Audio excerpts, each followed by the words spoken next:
Please welcome Dame Helen Mirren. Mirren Mirren on the wall. Who's the craziest of them all? It's Helen Mirren.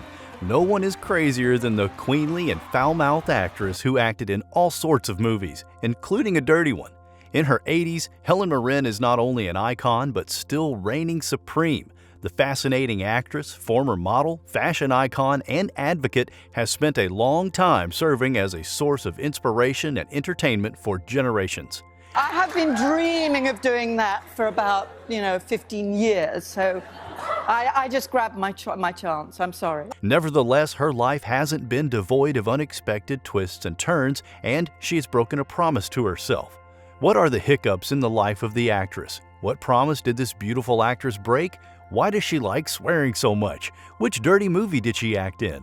Find out more in this video. Helen Mirren is royalty, and we're not talking about her ancestry now. That would be later in the video. We're talking about her playing the Queen of England across multiple mediums. She played Queen Elizabeth II in the film The Queen and also in the stage play The Audience. Mirren performed excellently in the movie, and it even earned her an Academy Award for Best Actress. Thank you, Academy. Thank you so much. Huge honor. My sister told me that all kids love to get gold stars, and this is the biggest and the best gold star that I have ever had in my life. With that kind of success from playing Queen Elizabeth, Mirren was hooked, and she did the same in the stage play The Audience, and won a Tony Award and a Laurence Olivier Award for her performance. However, it wasn't just her stage performance that made the stage play stand out. It was her exceptional cursing. Mirren had a foul mouth fit for a sailor, and while performing in The Audience, she went out dressed in her Elizabeth costume to curse out a couple of loud drummers. Stop it, Mirren. Queens don't curse, or do they? It wouldn't be the last time that the actress would stir drama and curse in public, but let's save that for later in the video. They're free to have their own opinions of me. They can think what they like. Tick-Tock Trouble. Speaking of drama, cinema is drama, and not every time good drama. If so, Mirren wouldn't have gotten into trouble. Well, what kind of trouble? Wear your swimming trunks and let's dive in. In the world of cinema, colleagues often exchange gifts as a token of appreciation and friendship. But for Helen Mirren, a thoughtful present from a legend would become a source of chaos and hilarity. So what happened? How did the actress who had successfully built her name end in such a mess? It was 1980, and Mirren had just finished filming Peter Sellers' The Fiendish Plot of Dr. Fu Manchu, a comedy that marked the Sellers' final film appearance. As a gesture of gratitude, the Pink Panther star gifted Mirren a stunning watch engraved with her character's name on the back. Little did she know, this elegant timepiece would soon become a ticking time bomb. As Mirren prepared to leave Paris, she fastened the watch around her wrist, but her joy was short-lived. Upon arriving at the airport, customs officials stopped her. What she didn't know was her new timepiece watch was solid gold. Yikes! Its value far exceeded the allowed limit for personal belongings, and as a result, authorities arrested Mirren. She was accused of smuggling and faced a daunting 5-hour interrogation. The actress went through a remarkably crazy moment. I was terrified. I had no idea the watch was worth so much. I thought it was just a lively gesture from Peter, she recalled in her memoir. She should have watched what she wore. We are pretty sure she won't be making that mistake again. She would become more watchful. That'll be the last watch joke, I promise. Or will it? As the hours ticked by during her interrogation, Mirren's anxiety grew. Then it became worse as officials threatened her with jail time, a prospect that seemed absurd given her innocent intentions. Fortunately, fate intervened and she managed to negotiate a deal. She had to pay the customs duty. While the exact amount she paid is not specified, in her memoir she wrote, "I was furious, but also very embarrassed. I had to pay a huge amount of money, which was a big chunk of my salary, but I learned a valuable lesson. Always check the value of a gift before accepting it."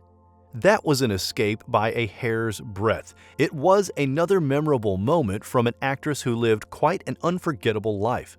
Speaking of unforgettable lives, how did it begin for the actress? Let me show you.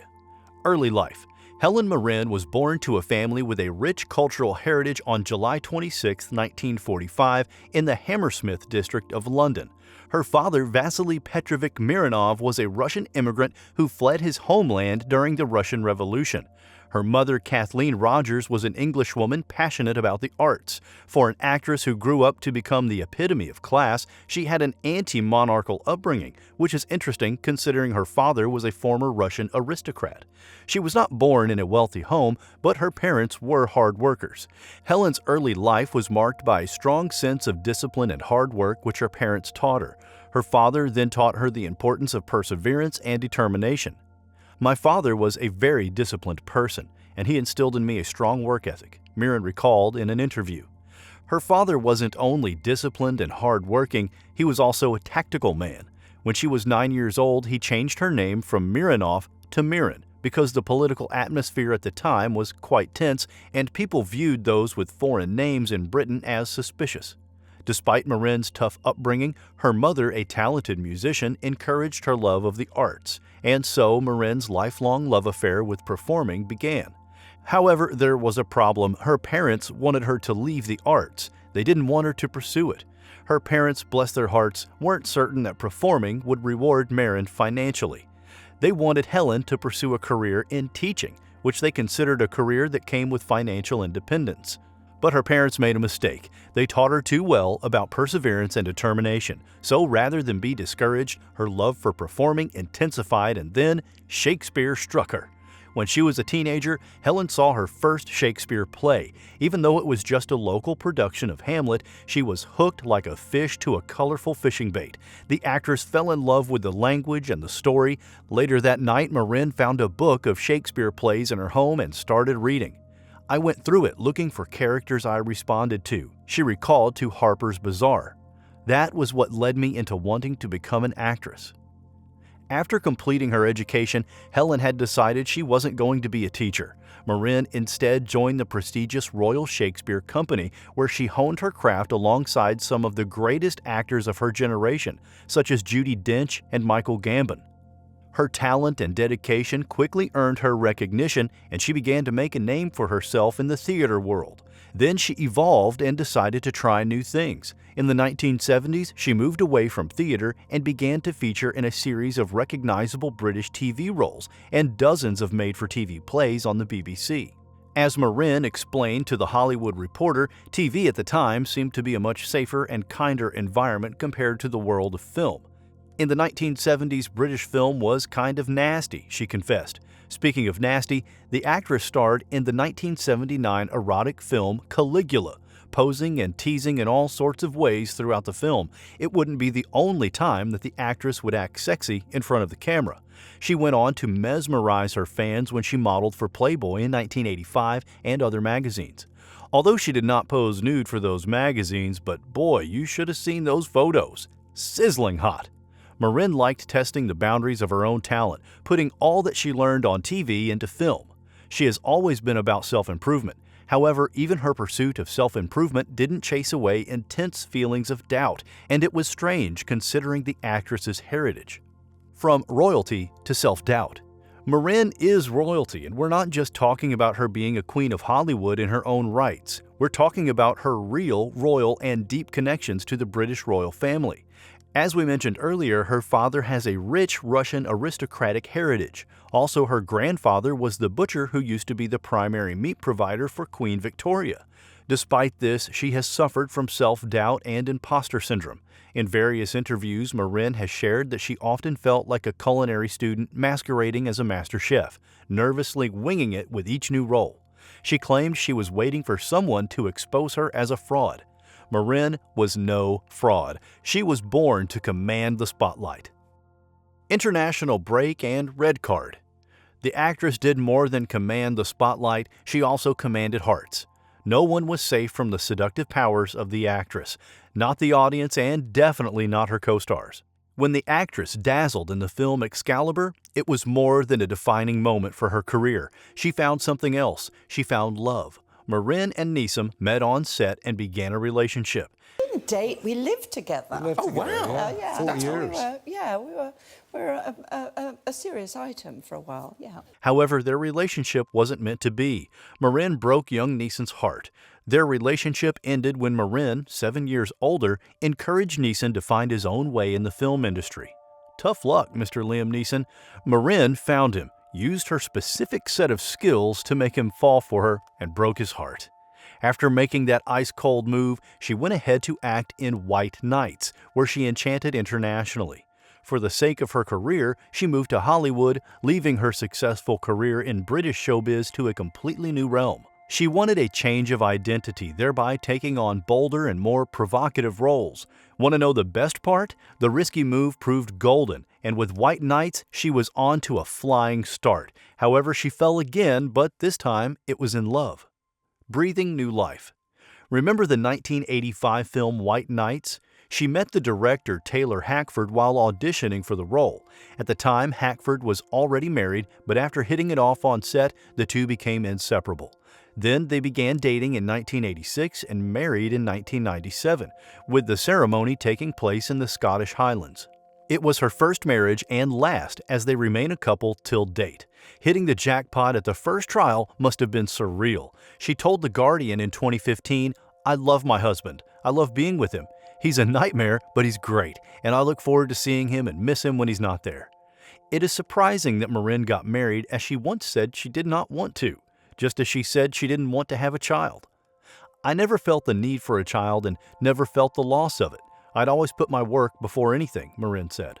To this day, she hasn't regretted her decision, although she has said that the movie Parenthood had a particular impact on her. Mirren believes that there is more to life than having children, and she wants to leave behind a legacy beyond children. She wants people to remember her for her performances, not her family life. People remember her for her performances, especially her cursing. Sailor Helen. As we have shown you earlier, Mirren loves to curse. Age seems to have made her love cursing even more. Speaking of aging, it doesn't worry her any bit. In fact, she's been feeling more and more gracious. She once told The Guardian that she was aware she didn't look as good as she did in her youthful years. She changed the tone of the conversation a notch when she cussed, saying she didn't look so good, but she didn't care. Filmography. The actress doesn't need to care about aging, considering the kind of career she has had. She has been in so many iconic movies and is even part of the Fast and Furious franchise, playing the criminal Magdalene Shaw. Mirren is old, but her ability to command the spotlight is still evergreen. Her role in Fast and Furious is completely like a sucker punch. Just when fans thought that Helen Mirren had found her niche playing royals and gripping period dramas, she changed things up yet again when she shifted gears and began taking on roles in action films in her 60s. Apart from the Fast and Furious franchise, she played Victoria in Red and the goddess Hespera, the oldest daughter of Atlas who has elemental abilities in Shazam! Fury of the Gods. A fitting role if you ask us, transitioning into action movies gave Mirren the chance to experience a slightly different filmmaking process, and as it turned out, she was hooked. "I love the special effects and the stunt world," she gushed. She believes stunt people should have their own Oscar nominations. Speaking of Oscars, she won for her performance in The Queen, as we showed you earlier. In that movie, which is a 2006 British historical drama film directed by Stephen Frears and written by Peter Morgan, she played Queen Elizabeth II, who was conflicted in the aftermath of Princess Diana's death. That wouldn't be the first time she would act as Queen. She did before in the 2005 two-part miniseries The Queen, directed by Tom Harper. When the series was released, critics viewed her performance of Queen Elizabeth as outstanding. At the time, Hopper even went as far as to say she was doing the performance of a lifetime while the production was being filmed. With such a stellar performance, it is no surprise Mirren went on to win a Golden Globe Award for Best Actress in a Motion Picture Drama. Speaking of awards, the actress won 3 British Academy Television Awards and 4 Primetime Emmy Awards for her role in the TV series Prime Suspect. In the series, the legendary star plays the role of Jane Tennyson, who has been passed over time and again to lead a murder investigation. So, even one of her fellow DCIs has a heart attack just before he's ready to charge their prime suspect. Jane sees her chance to lead a murder investigation. But the murder squad she takes over is hostile to her. The men upstairs are eager to pull the plug on her investigation. Her personal relationships suffer from her obsession with work, and the prime suspect remains elusive. Jane has her work cut out for her as she and her team work their way through computer data trails, legwork, intuitive leaps, chases, arrests, and confessions to find the killer. Mirren showed her passion in that role, and speaking of passion, her work in The Passion of Ayn Rand can't be passed over. In the film, Mirren's character, author Ayn Rand, engaged in an affair with a psychologist 25 years younger than her by the name of Nathaniel Braden, which Eric Schultz played. Brandon built up an institute to spread Rand's ideas, but the two eventually fell apart. Mirren and romance films are also something to behold and cherish. This is why we can't forget her in the 1984 film Cal, where she played the role of Marcella Morton, a widow and librarian who falls in love with a young member of the Irish Republic Army. Her performance earned her the Best Actress award in the 1984 Cannes Film Festival. Mirren just can't stop racking up awards. Our dive into this legend's filmography would not be complete if we didn't add Hitchcock to the list. For this film, she played the role of Alma, the wife of Alfred Hitchcock in the biographical comedy drama that exposed Hitchcock's life and career, particularly during the making of his iconic film Psycho. She received critical acclaim for her performance, got nominated for a couple of awards, but didn't win any. Ouch. Sorry, Mirren, you can't win them all. Helen Mirren didn't win an award for Hitchcock, but as you can see, she is one incredibly talented actress. With unwavering dedication and unbridled passion, Helen Mirren has inspired generations. She is a true icon and legend of cinema.